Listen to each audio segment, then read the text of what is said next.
Brunch, the daily morning show where we talk about the latest topics in entertainment. I'm Brittany Jones-Cooper. I'm Shannon Coffey. I'm Allie Colbert. And I'm Lucas Tim. Woo, welcome. Hi, guys. Kylie Jenner may just be 20 years old, but the beauty mogul and reality star is well on the road to becoming one of the most successful and youngest female entrepreneurs in the country. According to Forbes magazine, which currently features Jenner on its cover, Kylie is close to becoming the youngest self-made billionaire thanks to her cosmetics line and is currently valued at $900 million. First, good for her. Yeah, good for Kylie. Good for Kylie. You can't, that's so impressive. Yeah. I'll let you take it from there. I feel like you have more to say. I do have a lot to say. I feel like that's so impressive, but that's what I felt like. You know, I think there's been a lot of talk back and forth on social media about the self-made word they put on there, self-made millionaire, billionaire, because of her family and the influence they've had on her and how much help she's had to get where she's at. Mm-hmm. So that would be the only thing that I've seen in social media is that a lot of people, they're not hating on her success, but to use the word self-made feels a little loaded for some.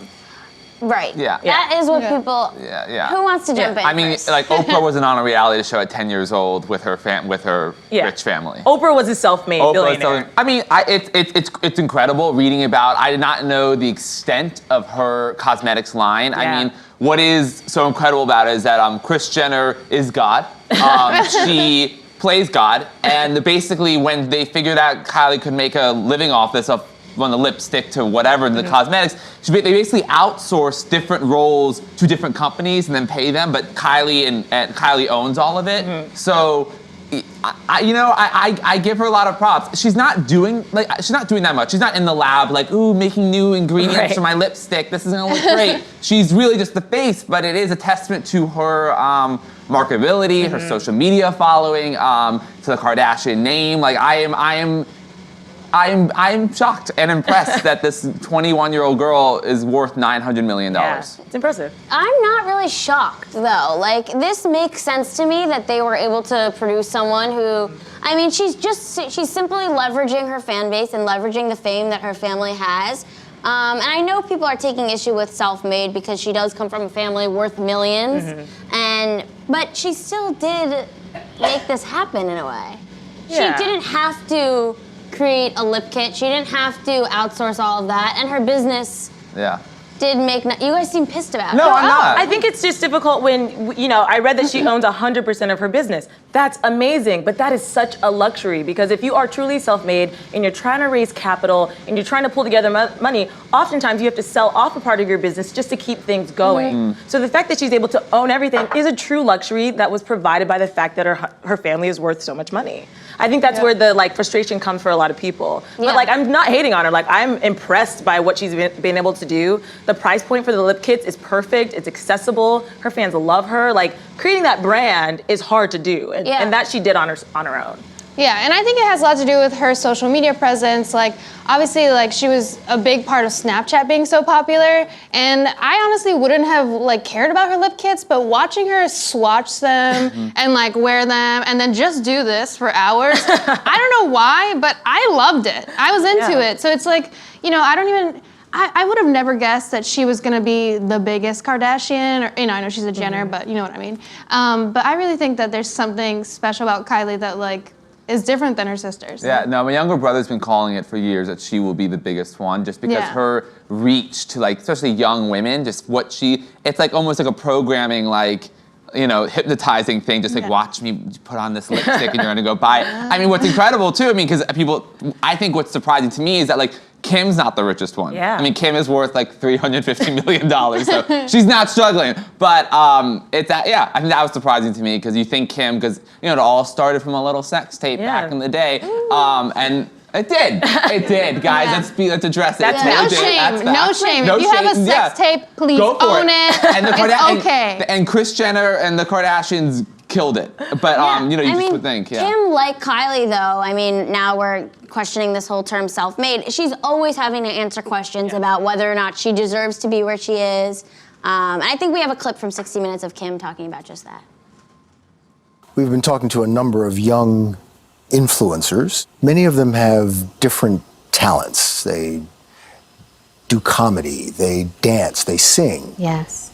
What's your talent? It is a talent to have a brand that's really successful off of getting people to like you, for you. You've turned you into an empire, worth in excess of $100 million, I've read. So I would think that has to involve some kind of talent. You know? You know. Now boss. I mean, I love when people are like, oh, she's famous from like just a sex tape. Like, I don't like, okay, then you go make a sex tape and let's see if people give a fuck. That's true. That's true. You know what I mean? Yeah. Like, I have a feeling no one cares. Yeah. Like, so No doubt. it is kind of impressive. Like, Kris Jenner is so impressive too. Kris Jenner just off Kylie made $17 million last year. So imagine, there are about how many other Kardashians? 6, 7, whatever? Roughly around that amount. Kris Jenner, I mean, that woman is a queen. Right, and I mean, Kylie is not the same as her other siblings. Rob has a business that I don't even know how much that's worth. Yeah, No, socks. they are socks. Yeah. What do the extra They're not I don't know what you allegedly use them for, but that's a masturbation joke. But Arthur George socks. I mean, Kendall's a model. Like, she doesn't have a business in the same way that Kylie does. So I don't know that it's fair. I know, I didn't say they're all 17 million, but they're roughly She's still getting 10%. 5 million, Yeah, 8 she's million. still getting like, 10%. It's still roughly. Yeah. Yeah, and they all have kids now. It's still roughly what I said yeah. that was wrong. And they all have kids. No, I didn't say it was wrong. I know, I said I'm that. just. Well, And they all have kids. Yeah, So I'm watch, excited to see their Kris will kids. make 10% off of each of those kids. Like, she's gonna end up being the richest one of all of them. yeah. Watch, by the time this is all said and done. That's true. I'm curious to see what those kids do. I know. Yes. And it's Kylie's really a good. mom. It's a dynasty. And Kylie is a mom. Love it. She is. Well, She is a mom. Should we just keep saying? No, but she says mom. she wants, and She's a the mom. article she says like, oh, I want to pass it on to Stormy, and the article's like, it's a little bit naive. You don't know if this line's gonna be, successful still, but it's also like Kylie could turn this product into probably anything she wants. Like, it's cosmetics now, and then it could just be something else 5 years from now. So I kind of get what Kylie's like, yeah, I'll hand it off to her if she wants to do it, because it really just could be Kylie, the brand, whatever Kylie wants it to be. Yeah, it's one of those things where her fans are so loyal that as she grows, they're gonna grow with her, and I think her interest will be their interest. So like you said, she could rebrand it 5 times. She's gonna be successful for the next 2 decades. Oh, Do you yeah. guys have the lip kit? Absolutely not, no. No, I don't have any lips. Oh, I don't have any lips. I'm neither your did Kylie. OG Kylie Jenner lips. Yeah. Again, a fact. She got lip injections, whatever. that she I just think took it, out. I think it'd be really funny though if like a hacker just went in and right before she was about to hit $1 billion, just took out most of her money and was like, psych, just my to God. fuck with her a little bit. I think you just gave somebody an Do idea. you think Yeah. Mark Zuckerberg's gonna be mad? Because once she becomes a billionaire, she'll beat him, because he became a billionaire at age 23. Yeah. So if she does it within the next yeah. year, She'll beat him. she'll beat him. Yeah. I hope she does. He deserves it. Yeah, he needs to fall from a Yeah, little bit. I agree. Yeah, right? Yeah. Moving on, Disney is supporting young female filmmakers across the globe by launching the Dream Big Princess Initiative. The program has selected 21 participants to create short films about influential women in their lives. For every like and share on social media, the program will donate $1 to the United Nations Foundation Girl Up. Let's learn about it more and take a look at this clip. Hi, I'm Jennifer Lee, Chief Creative Officer of Walt Disney Animation Studios, and I'm thrilled to be a part of Disney's Dream Big Princess video series in collaboration with Girl Up to help empower the next generation of female storytellers. Sharing stories is at the core of what we do, whether those stories are those of Disney princess heroines or real-life role models. They have the ability to inspire kids to follow their dreams. Yeah. That's awesome. Are you excited? Wow, that's good. I kind of wanted more. Like, I mean, that is great. Like, I think that's such a great initiative that they're taking part in. Also, I loved when I was reading more about this project that everyone's going to be shooting their film on an iPhone X. Yeah. Which I think that, like, that's so true. Like, that's so true. I haven't said anything yet. But, like, I feel that people often are frustrated when they feel like they don't have the resources to create in a way that maybe, like, the Apatow children can create, or whoever that is blessed into be a part of like an artistic family. And it does show you that like you can make a movie on your phone. If you have a camera on your phone, you can make a movie, and I love that this is like a part of that project and the efforts they're putting forward. Yeah, and with that, they're giving them access to resources. So they're gonna get to meet with Disney experts, they're gonna get like tutorials on how to edit, and then there's all these professional development workshops. So it's not like they're just like throwing them out into the wild, Yeah. they're actually like helping to connect them, which we all know is what really can help somebody be successful. Yeah. I think ultimately. No, I think it's awesome, and like Disney will donate $1 for every time one of their videos is liked or shared to the UN's Foundation for the Girl Up thing. Which is huge. Huge. Yeah. I think it's Every really great. like. Yeah, like could, yeah. So All like the shit out of princesses. this. And usually I feel like likes are so like meaningless when people just post like a political status, and I'm like, okay, you didn't do anything just because Yeah. you made a status about. Yeah. But likes do, release those endorphins, and endorphins are Yeah. really important because they keep us alive. Should I name the princesses? Yeah, Yes, go for please it. do. can I do love it. it. You guys? Can you do Lucas it? does a really great trick. Watch. Elsa, Mulan, Rapunzel, Merida, Cinderella, Yeah. Snow White, Jasmine, What? Anna, Belle, Ariel, Tiana, Pocahontas, Aurora, Sleeping Beauty, aka Briar Rose. What's up? Woo! I mean, I wow. know that. How do I know that? Well, I took many classes in Disney princess lore, and well, I just have seen all those movies. I love them. Who's your favorite? Oh, good question. Well, that's a thing, interesting I want to talk about too, because princesses back in the day were versus what they are now. So back in the day, I loved Sleeping Beauty. That girl could sing through the woods. Wow, felt that note. She looked great. That's not what I thought you were gonna My say. favorite Okay. princess now, though, is Moana. I love Moana, and she becomes, she's gonna become chief or whatever, and that's just a great story because that one's all about like, there's no man involved. Yeah. There's nothing about like having a prince save you and kiss you while you're sleeping. It's about like saving her island, saving her people, and so Moana is now my favorite. I like Mulan. Oh yeah, Mulan. Oh, Mainly because the I'll Make a Man Out of You song. Oh, it's great. Get down to business. Aren't they doing a live action movie? I Yes. hope so, yes. I think they are. I loved Didn't that we talk movie. about that one Yeah. day? yeah, Let's talk Yeah. about it next week. they are making Oh, it. I don't know. What about you guys? What's your favorite princess? Oh, I really love Belle. She's Me my too. favorite. That was She's me. an absolute favorite. I I love love her. that they're always like, she's so weird. She reads. And you're like, what's so weird I about love that? that. I love Yeah. that the Beast movie is showing her the library and she like gets wet for that. Oh my God, She's yeah. like, this library is big. I always, at the end, really hope that he never turns back to a human boy. I just want him to stay the beast because I think he's so much hotter. That is true. Right? That Aren't is you true. like, I want to fuck that beast? He's definitely like very feminine when he turns into a prince, and I was like not really expecting that. And in the live action movie, when he turns into the human, he has a beard, and he's like, I need to shave this, and Belle's like, don't. And I'm like, are you serious? I forgot about that. Yeah, it was like It's so one good. moment, and then it cut to her giving. No, I'm joking.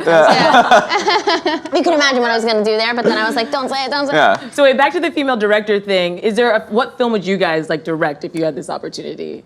I was thinking about that. I actually don't like really know, but I feel like you guys are a little more What creative. film Hey, like, that- of our own? Like, Yeah, like if you were given this opportunity. Like, In this Shannon context, you and I have to about an inspiring female oh, sorry. Yeah. female figure, or would you open it up? No. Let's stay within the confines of this. Because you know who I would pick. Hillary. Who would you pick? Hillary Rodham Clinton. I would make a video about her. Oh. I already you were have gonna one. say I'm Jessica editing it Lange. right now. I think Jessica Lange. I have a I was list. gonna say too. Yeah, I really Jessica thought you Lange were- was well. God, it's hard. Who do I pick? I'm really into Ava DuVernay. Ooh, which would be double whammy with this one because she's a director. Yeah, I mean, she's really fucking awesome. Awesome. Yeah. I love her. Yeah. I would do Kylie Jenner. No, Works. she wouldn't. No, she wouldn't.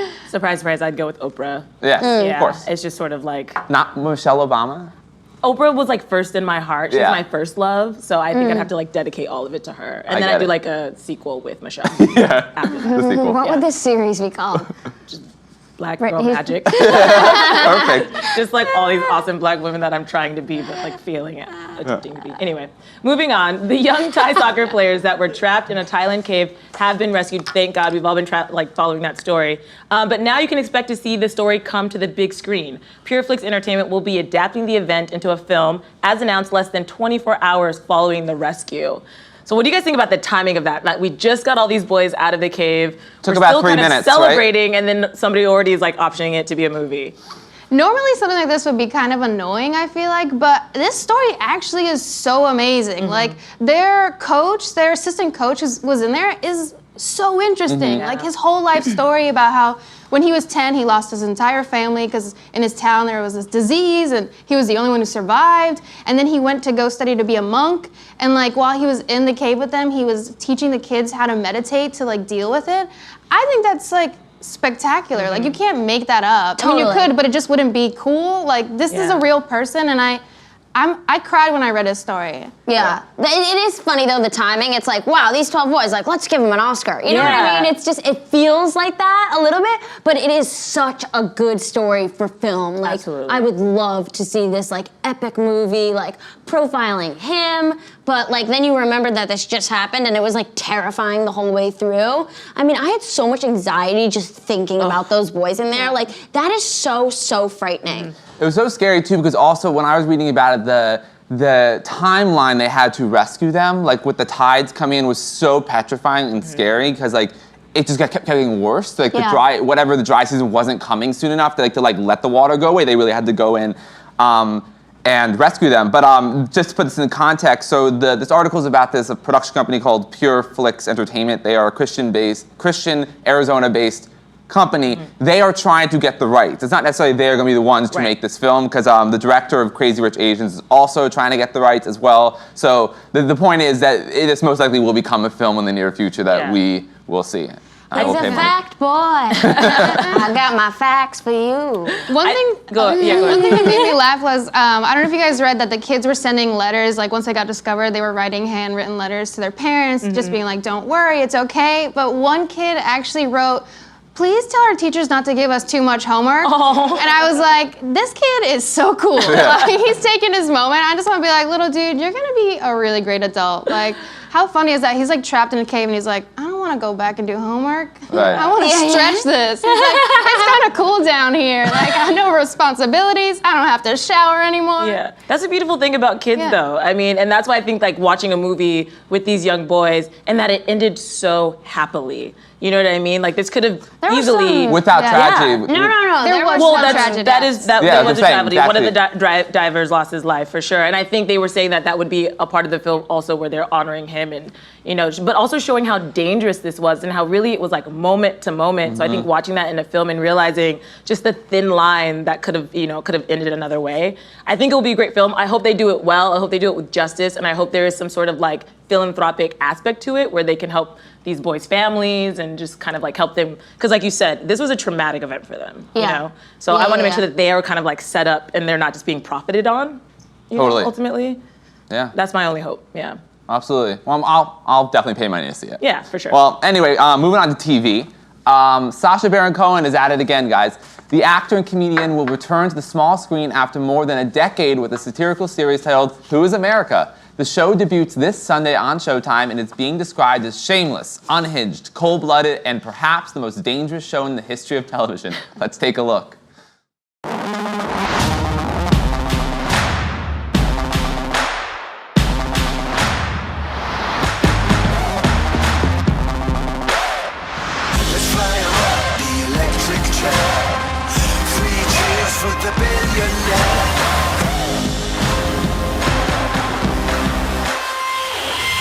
I hope you'll tune in next week for an interview with me.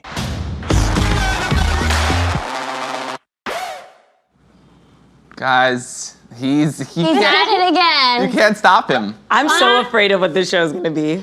Yeah, like it makes me nervous watching that trailer because it's so withholding. Right. Like they really don't tell you, but you know it's gonna be bad. Wording. Yeah. It's so withholding. It is. It gives you just a little bit, and then it ends with Dick Cheney. You're like, what the hell? Right. Yeah. And the reports been coming out. Most famously, one is from Sarah Palin, former vice presidential nominee, who was duped by Sacha Baron Cohen, which we can all agree probably it's not hard to dupe her. But she did say in a quote, you betcha. I'm not gonna try to do it.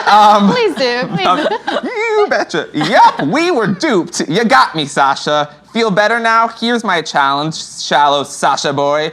Go ahead, air the footage. Whoa.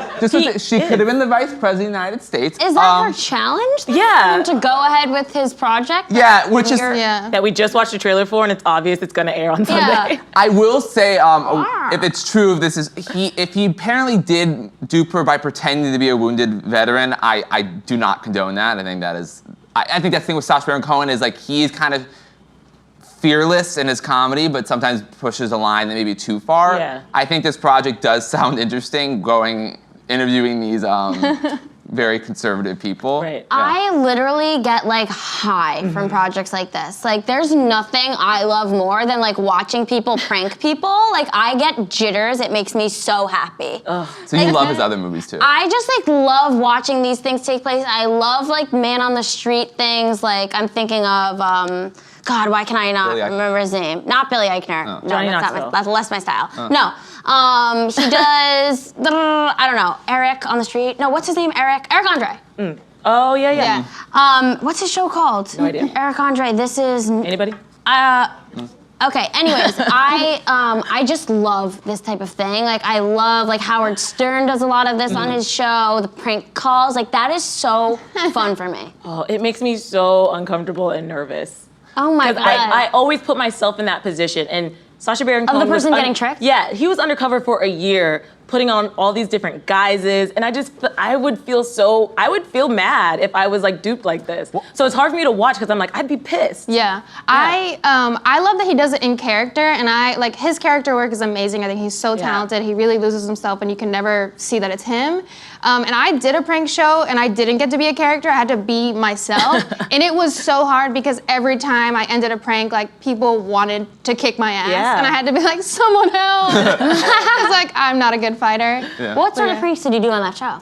I had to go on like fake dates and then like treat dudes poorly and be like, you're ugly. And I was like, this is so. That sounds like Boiling Point. They were very, it was on MTV. But and sometimes they were like very mean, and I felt so bad because like I'm like a sensitive soul. I don't want to be mean to people. And a date feels very vulnerable. Right. Yeah. And that's really sensitive. I don't really look at this like as personal as that, because I could see that being like, you're really putting yourself out there. I mean, if you're like a nice person and you're on a date, but if you're like making a meeting with a politician and these politicians like have some policies and things they say that are absurd, I don't mind throwing it back to them. For instance, I mean, for the Dick Cheney thing, he apparently got him to sign a waterboarding kit. Yes. Which is darkly really funny, because so as dark. you don't know, Dick Cheney loves to torture people. But then Joe Walsh, who's a former congressman, he's a conservative radio host, just came out after Sarah Palin said that she was duped, that he also was duped because Sacha Baron Cohen apparently called him and said that he was going to win an award for being like for his contributions to the state of Israel. That award that apparently Rupert Murdoch, Bono, and Steven Spielberg all won. What a group of people, of peers Joe Walsh will be in, and like got him to fly to DC in a hotel. And when the interview was happening, Joe Walsh apparently was like, the interview went off the rails. So like, this is insane. Yeah. And later discovered like, oh, I was totally just pranked. But like these people, why are they so accessible? Don't they have like assistants or like PR people that are going to vet? And I think like who can just go in and interview Dick Cheney? Like, can I just call up Dick Cheney and interview him? Right, but I think that's like this I don't shines want the to. light on like so much of that, which is like when you act like with authority, people fall for your shit. Yes. Yeah. And like that's hilarious to me. Like, I think it's hilarious. I mean, I'm gonna watch the show. Yeah, no, absolutely. Oh, yeah. Like, I'm just gonna be cringing as I'm watching it, but I can't wait to see what he's gonna do because I think it's. Yeah. It airs this Sunday. Yeah. I'm excited. Well, continuing with kind of comic and politics. Break out your sunglasses, guys, because Pete Souza is ready to throw some shade. The former White House photographer recently revealed his cover of his upcoming photography book, Shade, A Tale of Two Presidents. The book will feature Souza's iconic Obama shots juxtaposed alongside media headlines, tweets, and quotes from Trump's first 500 days in office. Yikes. This is gonna be shady, and I'm so excited to get this book. Have you guys seen his Instagram account, any of you? Yeah. Yeah, raise your hand if you have. Woo!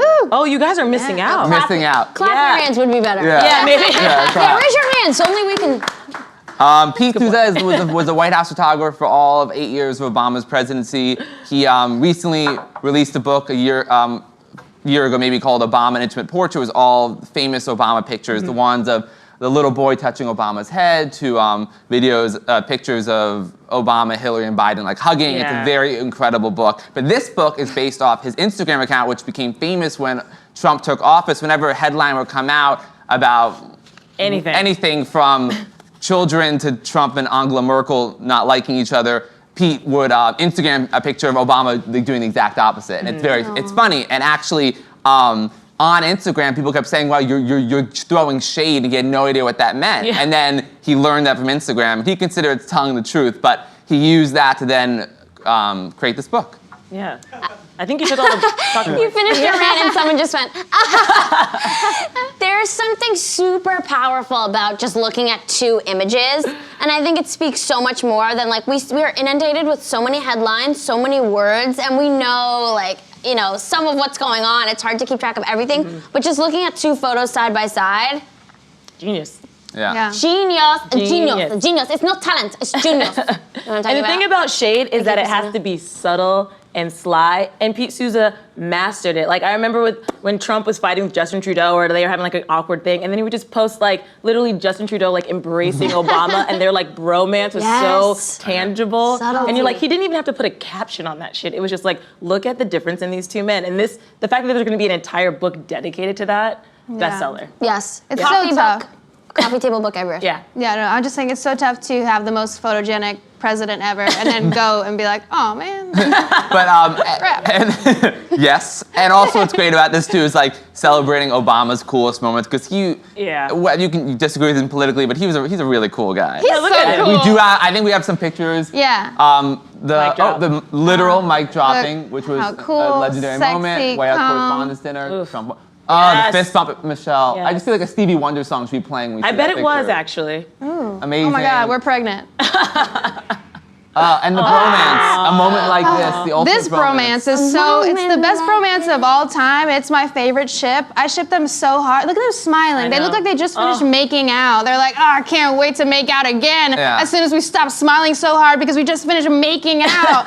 Like, Joe Their bodies Biden. are intertwined. Yeah, I feel like Joe Biden like is crying every day that he's not with Obama. I love their love so much. And they actually like, because you know, a lot of times presidents and vice presidents are not actually friends. Yeah. They became genuine friends during those 8 years, like very, very good friends. And it's so incredible when you see them just interact and talk about each other. They would paint each other's nails. They would have sleepovers. They were so close.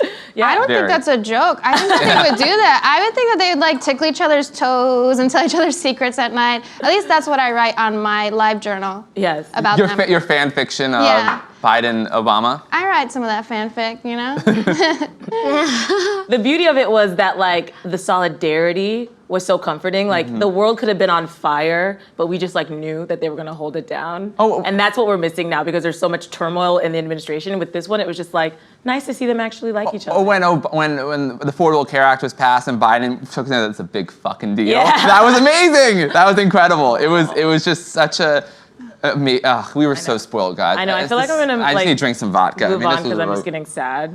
I don't know. Yeah. I feel. Well, on from bromance to other sorts of romances, a Kickstarter has been circling the internet for a text-based dating app called Personals. If funded, the app would resemble personal ads that were in the back of newspapers and focus more on text and descriptions rather than images. Could this potential app that draws on old school elements become a millennial favorite? I think not. Oh, really? So. I think so. Oh, really? No photos? No photos. No yeah. photos. Me no like this app. No photos. But I've you- got an example for you, really Oh, quick. okay, I wanna- Okay, so we know back in the days on the back of like newspapers and magazines, you could just post a personal ad. And this is the Instagram that this woman runs. She runs some of these like old school ads to remind people how romantic dating used to be. All right, let's So hear this one sounds, bound to make you laugh uncontrollably. Let's share stories, long walks, far travels, late night talks. I ride bikes, write poems, and use Oxford commas when I'm not at work. I want friends and lovers and community. Let's show each other the light. Yeah, They but got how me. can you They show got up me. and that's like Eric?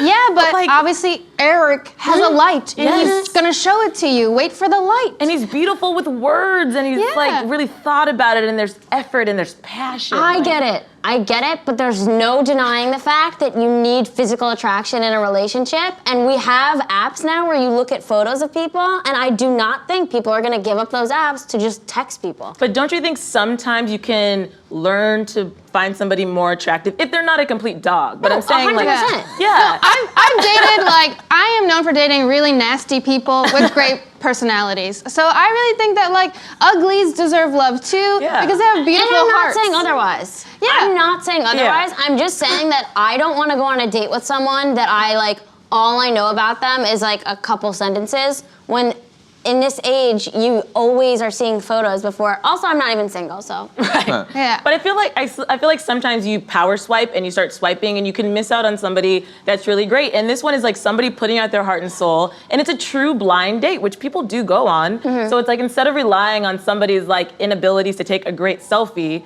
you can like fall in love with their words. So would you do it? I would absolutely do it, I think. Really? I would try it out, yeah. I don't think I would like do it all the time, but I think it would be Every day. yeah, like I think it would be exciting and kind of thrilling to spice things up because I believe that it would be Spice thrilling. things up Yeah. with your words. yeah. I love it. I love words. Words are great. They've been around for a long time. Words I know, are great. they make sentences. Yeah. I love that. I love words. And I think what's cool about this app is that it's focused towards the LGBT Yeah. community. It's like a queer safe space. I think which is great because I think a lot. Based off what I read from this article is that these Tinder and other apps, can be uncomfortable for Yeah. many of those people that identify in that community. Yeah. So for that way, this app is really cool. I mean, that I understand. Like, I think it's hard to like date online in like the queer, like there's no really queer space, I feel like online for like lesbians, bisexual, whatever it is.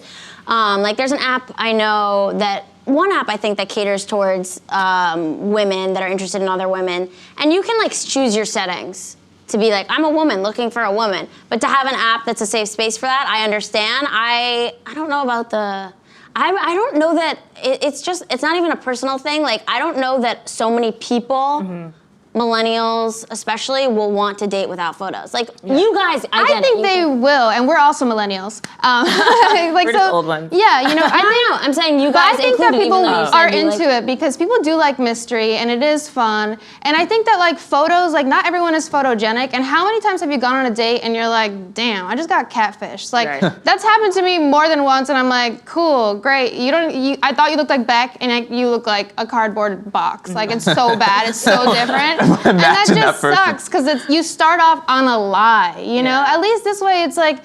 You show up, you don't know what they look like, you don't have any like weird like Photoshop, image in your head, and you get to decide in the moment like how it is. And personally, like what someone looks like is not that important to me. It's really about like our chemistry, like our connection, their vibe. Like you can be the most gorgeous person, and if you treat people poorly, I don't want to date you. I don't care how good your pics are. Yeah. I think the intention of this app is much different than Tinder and maybe those other apps. Like, so I don't think the same type of people are looking for the same type of things just based off what information you provide. I think someone who's reading a sweet poem about walks in the woods is not the same as like, oh, that girl's hot, Right. like, swipe, Totally. And the totally inclusivity part, like you said, is I think what makes this one really distinct. In addition to the queer community, they were really seeking out queer people of color, people over 35, people with children, people who have disabilities. So they really wanted to be a safe space for everyone, and I do love that component of it because I feel like it would be really hard to date maybe if you had children and you were like, is somebody gonna, accept that? So I kind of like that. And just so you guys know, the Kickstarter is open for like 29 more hours, but they have reached their funding. So Amazing. I think we might actually get to see this app in motion in the next couple of months. So we'll have to keep an and eye then we'll out for see it. how successful it is, Allie. Yeah. I'm signing up, and I'm gonna meet my soulmate, and Yes. then I'm gonna drag them all over the studio. Oh my God, I want to see what you're gonna write. Yeah, I can't wait. It'll Yeah. just be like, I like Cheetos. It's gonna be so empty. Who knows? We'll see. But moving on, Childish Gambino has dropped 2 new tracks, both with a very summery theme. He released the songs titled Summertime Magic and Feels Like Summer without any advance notice. RCA Records later announced that Summertime Magic will be the first official single on Childish Gambino's next album, which does not have a release date yet. So we listened to these songs this morning. We did. What do you guys feel when you listen to Summertime Magic? I love Childish Gambino. I love his vibe. He's so laid back, but this isn't gonna be like the song of the summer because Right. it's not hype enough. It's more like late night, like, ooh, I just found you on that cool, mysterious app. We connected. Let's end it on this new summer song That's from exactly Childish what it is. Gambino. Yeah, it's that. I feel like they're more like hookup songs. Oh, okay. Yeah, hooking up high with the tree. Yeah, with a tree. I have hooked up with a tree. Yeah.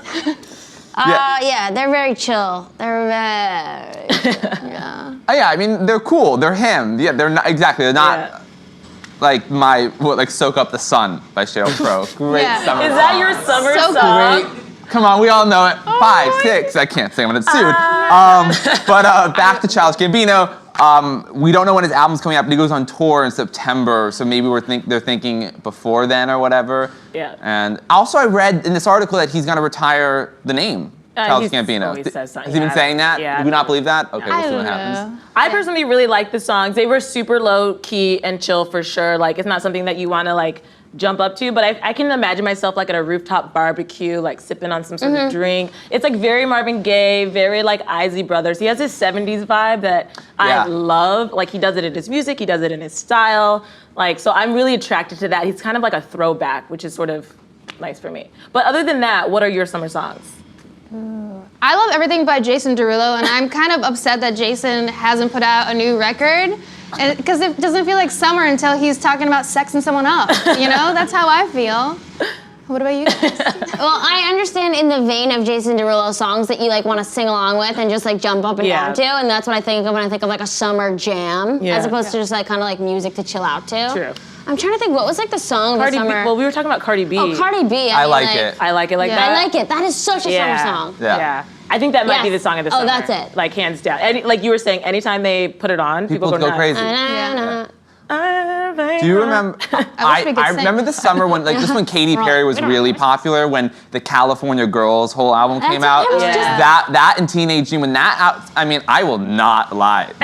When those songs came out, especially Teenage Dream, I would pull up the radio and be like, as my mom drove me to camp, just like, Oh my gosh. convertible, hair blowing in the wind, Teenage Dream, woo! This is such a visual for me right now. Yeah, I'm like 15 years old. It's so interesting, isn't it? Yeah.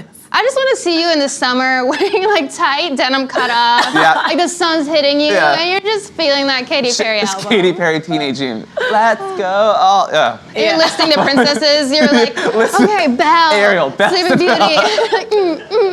While filming my video about Hillary Clinton or Jessica Lange TBD, which one? This is your summer. This is your time. It's really Your best self. I'm gonna throw it out there. Post Malone, Better Now is my favorite song for the summer. yeah. Though. Yeah. It's a little more vibey, but like every time it comes on, the shoulders. That's roll your back. move. Yeah, this one right here. Yeah. That's my summer move. Yeah.